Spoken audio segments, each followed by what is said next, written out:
Welcome to BC study circle Sangareddy. This is Mallesh. ఈరోజు Indian పాలిటీలో భాగంగా మరొక చట్టం గురించి మనం మాట్లాడుకుందాం. అదేంటంటే 1833 చార్టర్ చట్టము. ఈ 1833 చార్టర్ చట్టం ద్వారా బెంగాల్ గవర్నర్ జనరల్ని భారత గవర్నర్ జనరల్గా మార్చారు. మరి మొదటి భారత గవర్నర్ జనరల్ ఎవరంటే విలియం బెంటిక్.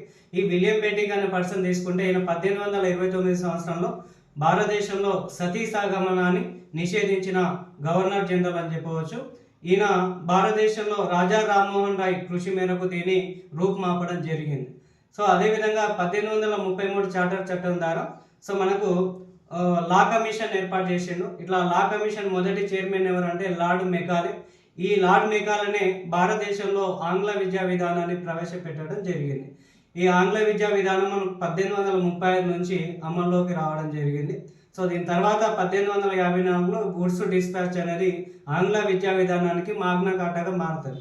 అయితే ఇప్పుడు మనం 1833 చట్టం ద్వారా భారతదేశంలో బానిసత్వాన్ని రద్దు చేయాలని ఉన్నప్పటికీ దాన్ని రద్దు చేయరు.